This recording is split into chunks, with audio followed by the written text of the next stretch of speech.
something. For that, you said that not to be afraid of failing, or how you teach in, or as a way of thinking in Israel. Yes. What can we learn of that? Like like parents, like how to teach our kids, all of that, to go through the window, to how. What do we have to teach? How do you teach it? So you don't teach it in one day. I think it's a part of a culture. Yes. For example, there are people who are very square, Yes, very methodic. Very methodic. They are engineers. They are calling engineers in Mexico. Yeah. All right, they are engineers. But it's not a modern engineer. There are some engineers which are very methodic, but our engineers are non-methodic. So it's I think part of not only the Israeli, also the Chinese are sometimes to think outside the box. All right. Not to believe your teacher, always to challenge your teacher. And if you challenge the teacher, they are going to put you that you failed the lesson. Not to take everything for granted. Yes. And if the teacher explains you something, to try to understand why, and to try to understand how to do it better than your teacher, and how to do it better than the commander in the army, and how to do it better than your boss. In the high-tech companies in Israel, sometimes it's very frustrating. You cannot tell your engineer what to do if you don't convince him. Yes. You have to convince him that this is the right solution. So you have to be smarter than him. Otherwise, he will not do it. He will do it in his way. So this is a very tough fight, also with our students. We cannot force them that this is the solution. We have to convince them logically that this is one of the best solutions. Also, as a dean with my professors, exactly. I cannot tell them what to do. I have to convince them that this is the best way. Otherwise, they will not listen to me. Somebody told me that if you are going to hire somebody, he has to know more than you, because if you know more than him, for what does you need him? Yeah. And he has to know that he has to be young and his mind, he has to be more clever than you. This is right. Yes. And this is, I'm happy that you said it, because this is also my philosophy when I hire new faculty to the university. The most important job of a dean is to hire the best people to the faculty. All right. So the first question that I ask myself when I hire somebody, is he equivalent to the people I have, or is he better than them? If he's not better than them, then I will not hire them. Why not to hire them if I have? I always hire people that are better than the present people. So in this way, I will improve the faculty all the time. What do you think is the best thing University of Tel Aviv has to offer for young students that are coming out from school or for masters? What do you think is the best thing you can? I'm not talking about the dean in engineering. The best thing that we can offer to students? Yes. Or in other words, do you ask why students should study in Tel Aviv? Yes.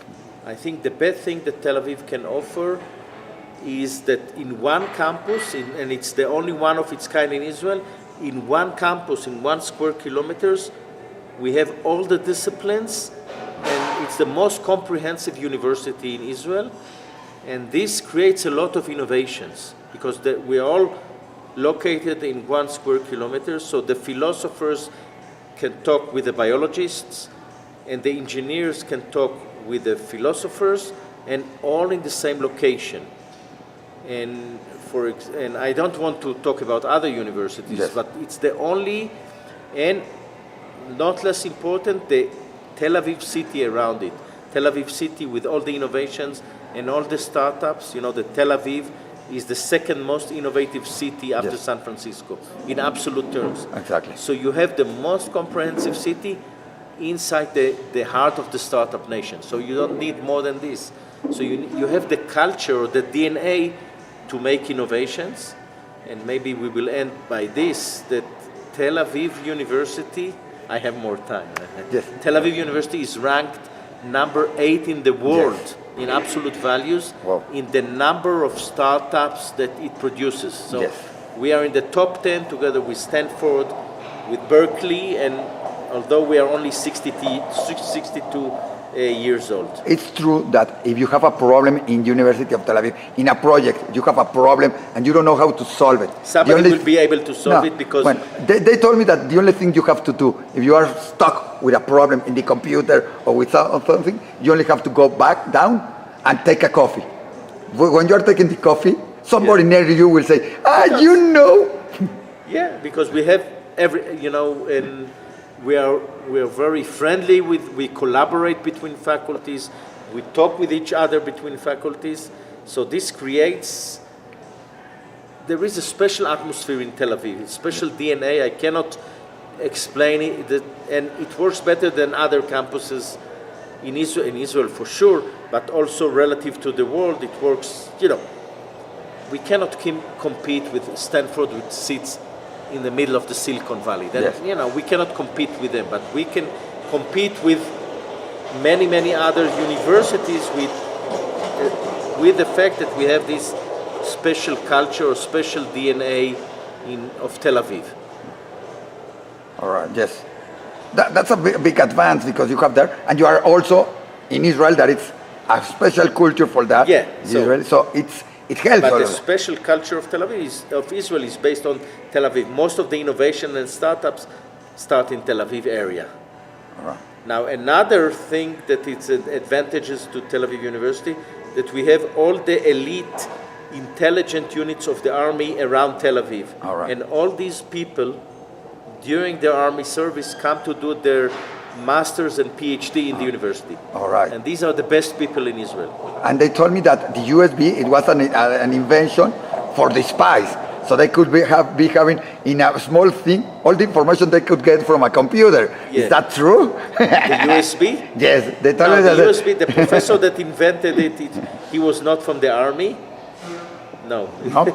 He was he was a new immigrant from Russia, but the professor that invented, but maybe his students were from the intelligent units, I don't know. Well, many people say that many of the invention in Israel came from the army or from necessity. Is that true? Yeah. I don't know if most, but a very big, and again in the army. Because you have to find these things to in the survive. army you have to find solutions which do not exist. All right. And you must do them very fast and give a very fast solution. Yes. We have some elite intelligent units that go to other countries and they need special devices and they need it yesterday. And you have to... It just happened with Gaza, with the balloons and with the kites. Yeah. They started with that and say, how they are going. Now there is a special system. I just saw it someplace, I don't know if University of Tel Aviv was, that they found it by infrared, they discover it, they know, and they blow it away. Yeah, I mean, I think the most remarkable example is the Iron Dome, that this system was established within unbelievable 2 years, a complete anti-missile system, which is, just to give you an idea how sophisticated, people are not aware how sophisticated is this system.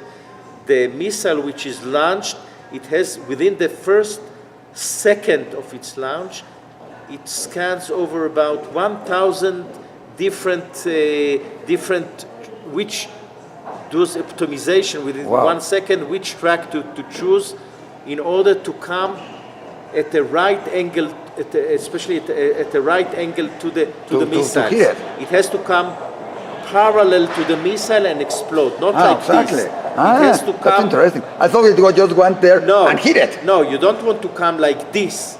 All right. Because it explodes near the missile. All right. It doesn't hit it directly. It's impossible. All right. I didn't know. So sometimes you see a missile go, and the Iron Dome will make a loop and come like this to explode with the most parallel to the Qassam, parallel to have the most overlap between the two missiles. Then it will have the strongest effects. All right, that's interesting. And this is based on a very, very fast algorithm. But it has to work faster than anything. Yeah. All right.